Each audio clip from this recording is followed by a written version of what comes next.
right, let's get started. It's 12:01. So welcome everybody. Thank you, and it's great to be back with another Tech Bytes session. I've lost count of how many we've done this year, but great to be talking today, sharing this session with Sophie and Rachel. I'm going to hand straight over to Sophie. Sophie is part of our Flint leadership team in Christchurch. And so Sophie, why don't you start the session off? Awesome. Thanks so much, Craig. Welcome, everybody. Really exciting to have you here today. It is my pleasure to be introducing Rachel. So Rachel Kelly is here with us today on Tech Bytes. Rachel will be known to many, including those who are in our Flint Waikato team, as she was the keynote speaker at the launch of our program there. Rachel is an ex-scientist and she's got a very impressive CV. She's worked in tech in California for 9 years, but these days she's based in the Waikato. So welcome, Rachel. Let's just dive right into it. And why don't you take over? You can tell us a little bit about yourself, including what you do for work at the moment and some of the other things that you've been involved with so far. Sure. Well, it's lovely to join you all here today. And it's been a while since I've seen you, Craig, so it's lovely to see you through these type of forums. But thank you for the introduction.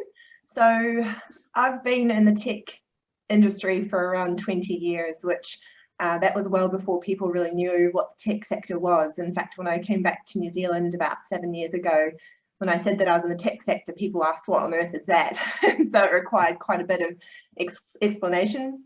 It really doesn't require much explanation anymore, which is lovely.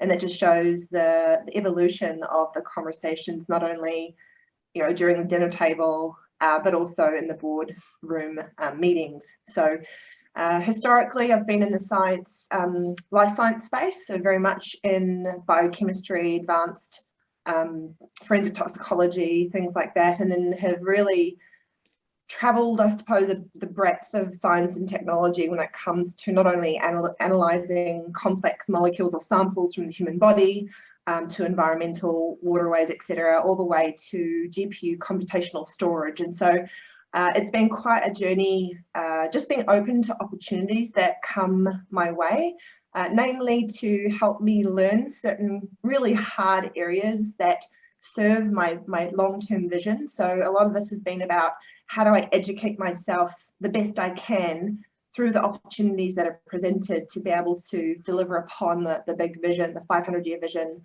that my business partner and I have. And so again, a lot of the stuff that I've done in the past, you can just Google me and there's usually some type of bio that shows all the different iterations and companies I've worked with. But for the sake of time and interest, I'm happy to just continue the conversation riffing here. Awesome. Thanks so much. Well, why don't we talk specifically about the time you spent in the USA? What was that like? And what types of projects were you specifically working on?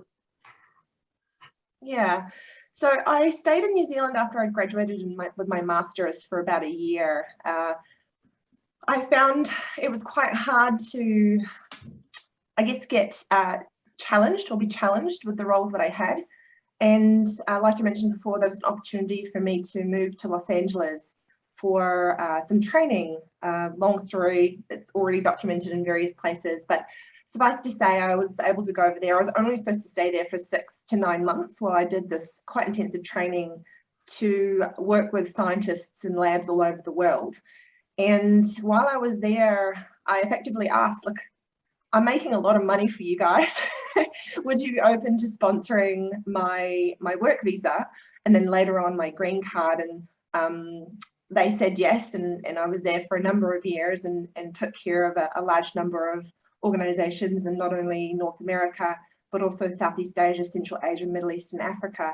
So through just the process of building great teams, working to ensure that people were trained and empowered to do their jobs well and feel like they were a part of a bigger vision and had the autonomy to do their work, then I was able to make sure that the business continued to grow in the regions and the remit that I had. And so to get back to your question, when I actually got to Los Angeles, I felt like I finally found my tribe. The company I worked with is kind of like the Google of life science. Not many people know a company called Phenomenics, but if there was to be a Google of life science, they would be it. And so they were incredibly progressive. They were very high initiative, high drive. I would say they were a marketing machine just as much as they were a science and R&D company, which was quite a beautiful thing to watch, how sophisticated some of their technologies were and how they were able to essentially pre-qualify conversations and always it's just really ahead of their game with respect to finding warm leads or trying to kind of fuel a sales engine when it came to their R&D and the products they brought to market. And so very early on, I got just a real taste of what it looks like to bring together a whole bunch of incredibly smart people. They're passionate and driven and incredibly successful in their own right. You know, I was working with people from Stanford and MIT and Harvard. And so what was so remarkable about that journey is I thought when I left New Zealand, I was a pretty high achiever type of personality. But when I got there and I was next to these just incredible work ethic, incredible intelligence, just so strategic and committed and passionate, I just felt like, wow, I've got people to learn from. And much like any part of my life, when I find myself struggling or if I'm not the top of my game in some area, very quickly what I'll do is I'll just surround myself with the top performers and I'll ask questions, I'll be curious, I'll kind of not befriend them, the friendships kind of happened naturally, but during that first sort of 2 years was honing my craft and just being around these people that were just superstars. And so learning from them, growing from them was a really pivotal part in my own, I guess, my work ethic, my strategic mind, the way I built tribes and the community and leadership in that particular remit that I was involved with. And it was really refreshing. And I realized I was probably built for the US. Anybody who knows me, I don't muck around. I'm usually pretty direct. And so in Kiwi land, that's not always well received, but I've just got to own who I am. And so in that respect, being in the US was really like my tribe. It honed all of that. It was really refreshing. It's probably where I belong. If I didn't have family and things like that, I'd probably still be over there. But it was a really formative time in my life. Well, that sort of probably leads us on to the next question, because it sounds like it was incredibly exciting and really challenging. But then you came back to New Zealand and you went to the Waikato. So what dragged you there? So I shouldn't say dragged. What took you to the Waikato? Well, I'm originally born. I'm born and bred Hamiltonian. And I spent a lot of time out of Hamilton. So between all my education, I, for example, went on summer interns down in Christchurch at Crop and Food Research is what it was called back then. I did my master's thesis in Aotearoa, where I worked for ESR in their special analytical unit, doing forensic toxicology work. So for the most part, I've been around, and I was obviously in Auckland for a short while as a chemist and as a scientist chemist in the lab. But yeah, born and bred Hamiltonian, and my family is here. And when I got to the point in the US, so we'd been there for around 8.5 years, and I had 2 young children, so a 3-year-old and a 6-month-old. And we decided it was time to move or leave Los Angeles. So bizarre twist is that I interviewed with Theranos up in San Francisco. Oh gosh. So we were, which is a whole different kind of conversation, Yeah. but got to meet Sunnyvale Balwani, which, you know, there's some interesting things going on there with trials and such, but just did not get that job, thankfully. I asked too many questions that I think would have poked too many of the bears in that situation.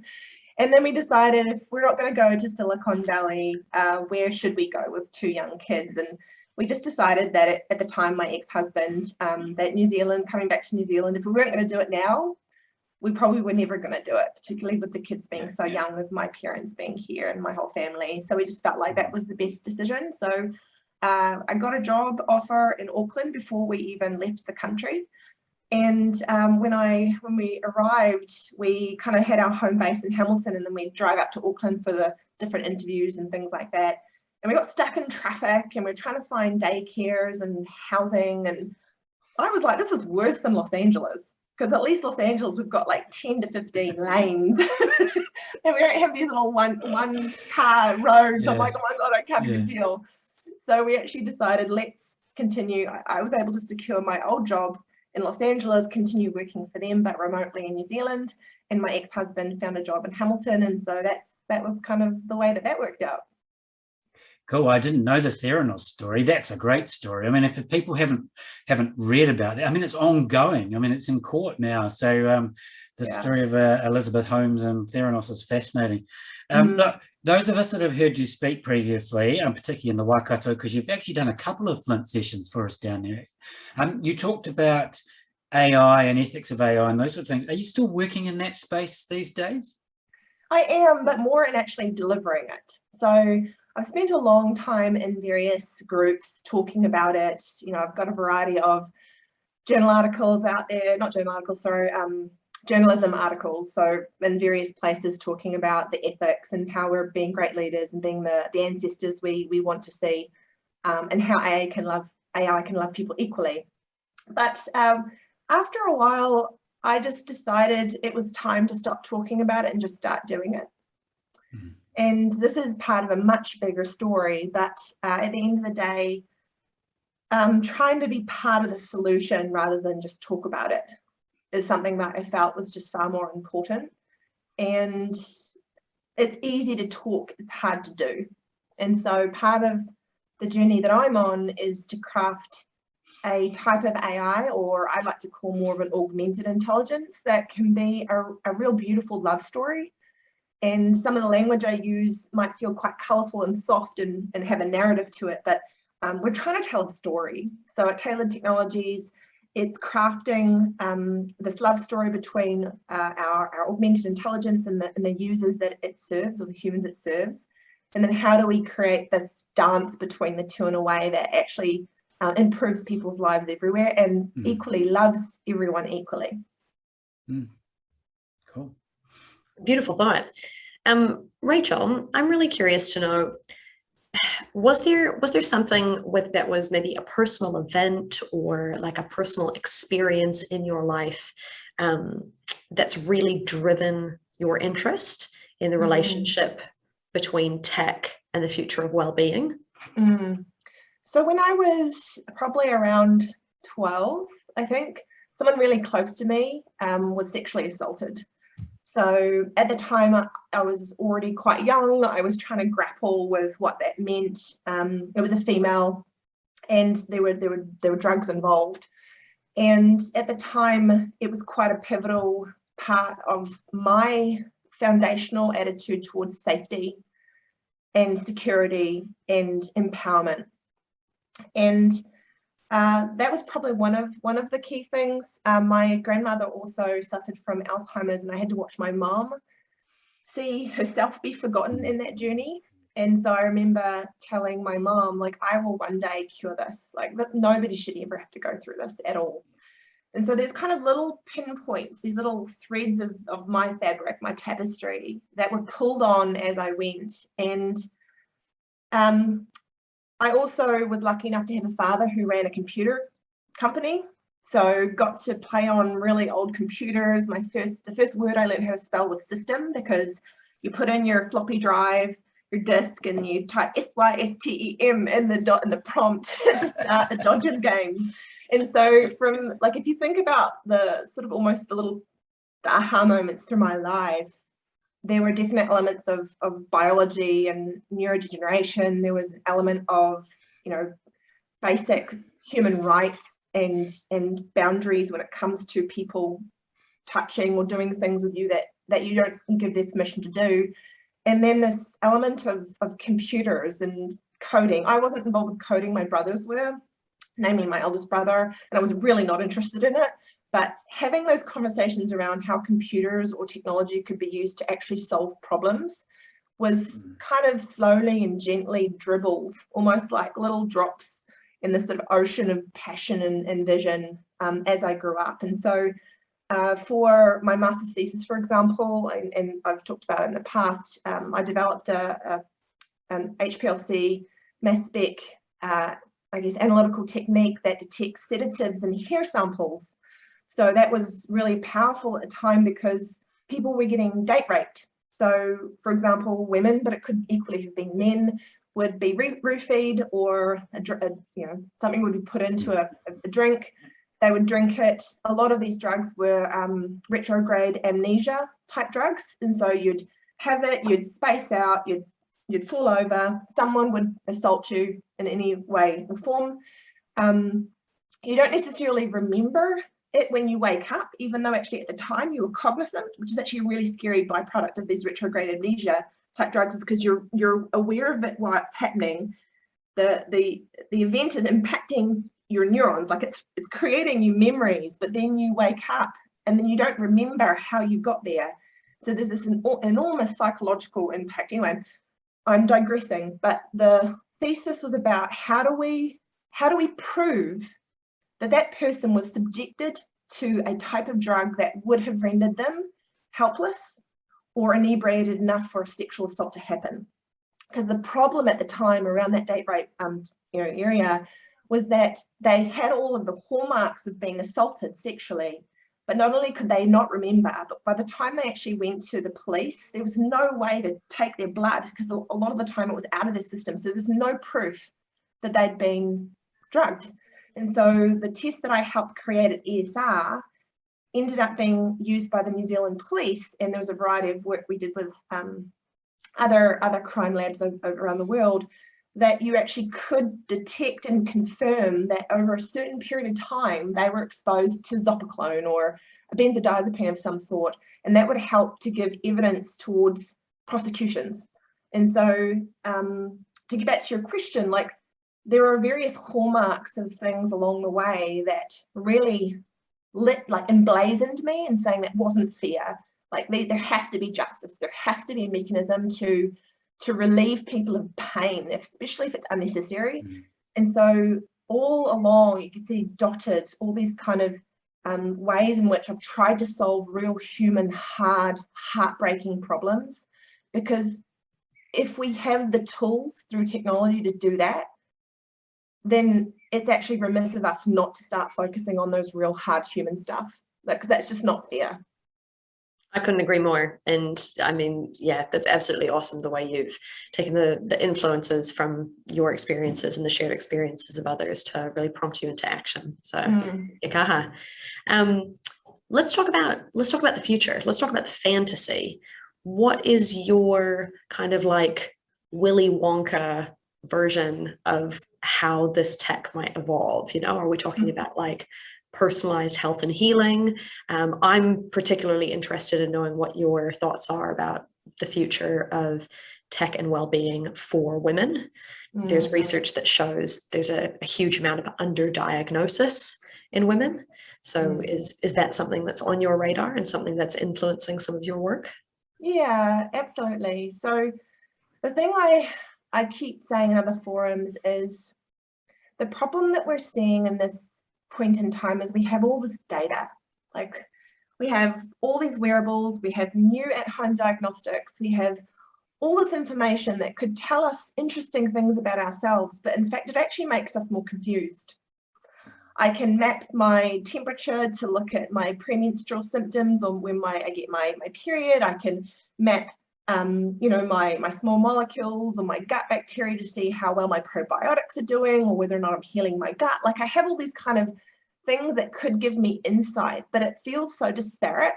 And while the information should give me comfort or should make me feel more powerful, it actually makes me feel lonelier. Like, I'm no more wise about what my body is trying to tell me than I was before all this data.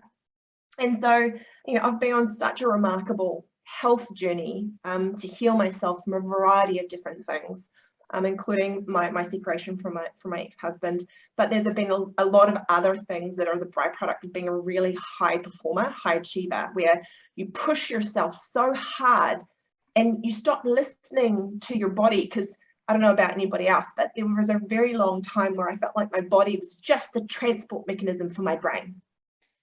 And I'm not saying that I had a big brain. I'm just saying that, like, with all the strategic mind, the thinking, the thoughts that I had, my body functioned nothing more than just transport. Yeah. And it was because it's easy to take your health for granted when you're in that situation as well. Absolutely. And then climbing mountains, like you're climbing a mountain up the ladder, like whatever ladder you're trying to climb or whatever rope you're trying to climb up, whatever mountain you think is important. And you're trying to climb these mountains thinking that that's the mountain that you're supposed to climb. And you kind of look down and you say, well, I'm here, but what am I left with? I'm left broken. I'm left more confused. I'm left dissatisfied. I'm busy trying to find the next mountain. And it's like, actually, can I celebrate for a little bit? Like, so there's kind of elements of being that type 8 personality, a high achiever, that just you run your body into the ground. And so the last sort of 2 years has been a real eye-opener for me around health and technology that can help to support the body literacy journey that you go on, as well as bio-curiosity. So the Willy Wonka journey that my business partner and I are on is really, it's a 500-year vision, broken down into like a 15-year business plan written in pencil and like a 2-year little experiment called Project Otto. But the 500-year vision is really about how do we become the best version of ourselves as a human species because of the relationship with inorganic intelligence, and how do both of us unlock our potential because we work together. And that might seem quite woo-woo and insignificant, but the reality is what I've found over the last year is when you find better health, when you are in a better place, not only with the bacteria in your gut or the way your body is working, or making sure that all the engines in your body that's supposed to do something aren't squeaky anymore, you start to think a lot clearer about, like, why am I here and why is this important? You start to be less triggered over ego. You start to sort of think, how can I help rather than be me? And when you're in that place, you can start to think about bigger humanity issues and realign the gift of work and what you're doing to some other things that aren't just about surviving. Now, that's a loaded statement right now because we're in the midst of COVID, and honestly, it feels like we're surviving right now. But I'm talking about in sort of 2 to 3 to 500 years. How do we get to a better place and with humanity where we're all thinking in a much higher vibration, much more cross generation, more open to cross-pollination of ideas and collaboration? How do we get there? And then how do we use inorganic intelligence in a way that helps us grow, because it becomes kind of a mirror and vice versa? So my Willy Wonka is this big thing, but then breaking it down into something a little bit more tangible is how do we use augmented intelligence to take all these disparate data sets, these threads that we keep having that makes us feel more overwhelmed with data and more lonely when it comes to what it means, and let's give it meaning. Let's help us understand what it actually means for me and what I do each day to improve my health and well-being. Because the reality is if we can use an augmented intelligence together with all this data about yourself, and it could be hard data, it could be subjective data, it could be looking at your calendar, what's coming up for you, and how do we start to give context to you? So you say, hey, Sophie, I see you struggled with sleep last night and your HRV continues to decline. You've also got 5 strategy meetings this week. Let's take a step back. Can you reschedule 2 of those for the next week? If so, yes, let's do it. Can we up your ashwagandha or your glutathione to help with free radicals and your cognitive load? Like simple daily things that don't feel hard, but all it's trying to do is to change your trajectory by 1 degree. 1 degree north, that's all we're trying to do. Because if you're a big ship lover and you're charting a course for 30 years in the future, all you need to do is shift it 1 degree to get to a different place in 30 years, because it's all compounding. So that's my Willy Wonka kind of trajectory, and this is what we're trying to do to help us get to that place. Awesome. I'm not sure I've got 30 years, but we'll see how we go. I mean, one of the interesting you never know, Craig, with all the work that Rachel's doing, you might have more than 30. Thank you. Just to that talk, I mean, the word that's been creeping around in my brain recently is legacy. You know, what legacy are you building and leaving for the future? Hey, I hate to bring it back down to earth, but I'm going to, because I am looking at the clock. But, you know, can we come back to your journey as a leader in tech? And so, like, when I met you first, you know, you'd come back to New Zealand, you were really keen about developing the tech skills within the Waikato. You founded Cultivate IT. You're now part of the Digital Council for Aotearoa, as part of the ministers, the government's Digital Council. So you've had, you know, you've got a really influential career and you've come a long way. But what about just giving some wise words of advice to young people, and young women in particular, and trying to develop their careers? I've been thinking about this question. The question I would have, or the way I would have answered this a couple of years back, and this might be hard to hear, but the way I would have answered that would be the Sheryl Sandberg: lean in, stand up, voice up, hand up. Just don't be a wallflower. But what I have found, even with I'm a pretty courageous, just do it kind of gal. Like, anybody who knows me, I'm not a wallflower.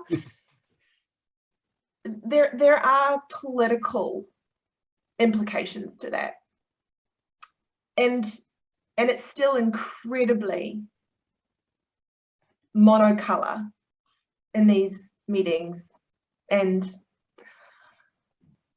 saying things like that to a young woman, to lean in, stand up, put her hand up, go for it, doesn't always work well, especially in some sectors. So yes, I think that's important, and yes, I think that there's an element of what young women should do around that. But I think what is more important is the stand up, lean in, hand up, whatever. Is that fighting for something that you truly believe in? Because it's one thing to try to climb a mountain, like I mentioned to you before. It's one thing to try to climb a mountain and break ground or new paths in an area that seems right at the time. But my urge to young women out there, and any minority, is, what do you care so much about that means you're on the right mountain, pushing the right borders, the right boundaries, putting your hand up for the right meetings, things that are worth fighting for? Because you could spend an awful lot of time feeling singled out, disappointed, disillusioned, frustrated, playing someone else's game up someone else's mountain that was way worth more of your energy somewhere else. So yeah, I think knowing your mountain and what's worth climbing, and then the other thing is to leave the rope down. Yeah. So if you find the right mountain and you're passionate about it and you're breaking new ground and making new paths, don't close the path up for other women or minority who want to come and help you. And I say that also in only my lens, which might feel hard to, because I've grown up in the science and tech sector for so long. There aren't many women here, and the women I have often come across don't help others, because it's hard. It's blimmin' hard to climb that rope and to break new ground, and you get a reputation, whether it's the right one or the wrong or the one you want, but don't stop or prevent other women or minorities from following you. In fact, please help them come with you. So it's actually more of insight from the top down than it is the bottom up, because the bottom up's more about being open to opportunities on the right mountain. Still really, really valuable. You know, that type of insight is stuff that when people are just beginning their careers, they often they can wish for, but you know, they don't have the perspective yet because they don't have the experience. So thank you so much, Rachel. Rachel, I've got just one more question for you. What's your dream role? Is it what you're doing right now? Is it something else? Is it, you know, an elusive fantasy? Is it something you've done? I'm on a stepping stone to my dream role. So I know how brutally hard it is to be a smart female or a smart minority that is never given a chance. And I've always strived to be the leader I wish I had growing up. So right now, my chapter is actually about earning my stripes for myself. Like I've climbed so many other people's mountains. I've been the right-hand woman for so many leaders and given them my gift of strategy, initiative, smarts, just lemon, energizer bunny, go, juice. And I've juiced myself for all these other people. And it's actually my turn to prove that I can be the leader that I wish I could have seen growing up. And I've got a lot to prove to myself. Like I've had lots of people, lots of people support me, don't get me wrong, but I also have a lot of doubters. And I actually don't care about them. They're not my problem. My biggest critic is myself. And I actually want to solve a really big, important problem because I can prove I can do it by myself without being a right-hand woman, if that makes sense to another male. Instead, I have a business partner who's a male, but we do it together, which is actually really beautiful. It's not saying that I'm going to do this by myself because that's just being a martyr.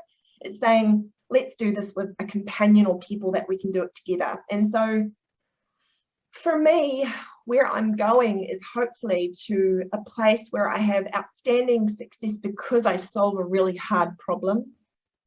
And I prove to myself that all of the hurt, the heartache, the frustration, the disillusionment, the toxicity that I've had to deal with and put up with, that a lot of people do, is actually all worth it. And that I make my money because I solve the problem and I don't have wealthy parents. I do it myself with my business partner and we go from rags to riches because I know I'm smart enough. We are smart enough. So right now I'm in the process of becoming who I want to be and who the dream role I want to have.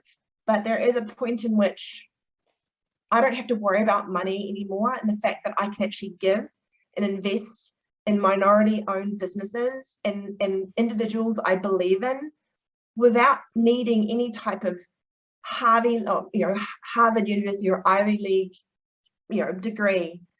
I can see who they are. I can look at their track record, see what they've done in their life. They've shown persistence. They've shown grit. They have enough intelligence. They have an idea, and then I back them.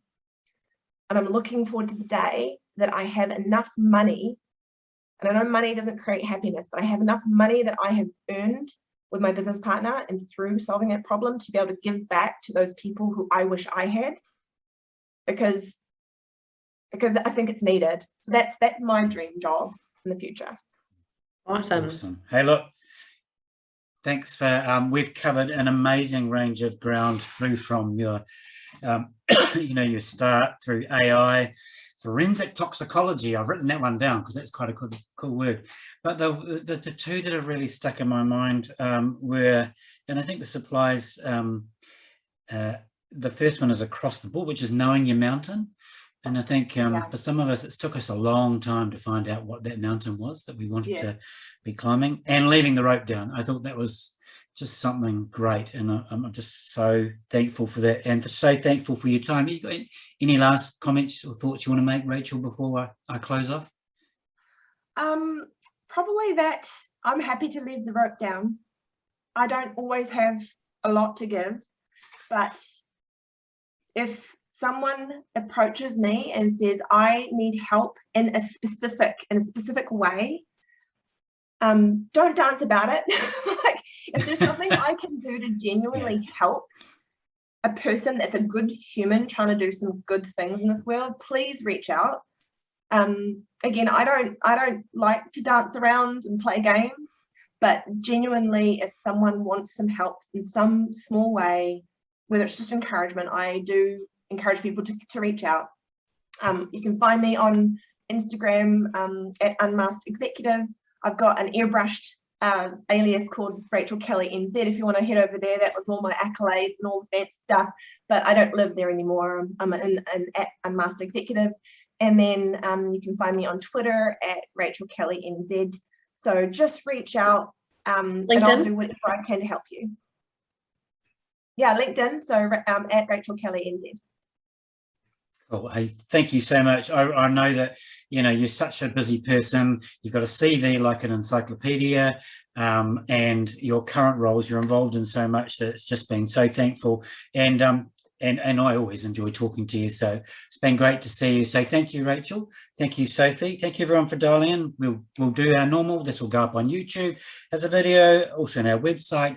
It will be on all the podcast platforms, on Spotify, iHeartRadio, Podbean, Apple, iTunes, Google. If I can find any more, I'll chuck it up. And we'll be telling all our friends to listen to this as well. So ngā mihi nui, and thanks very much, everybody.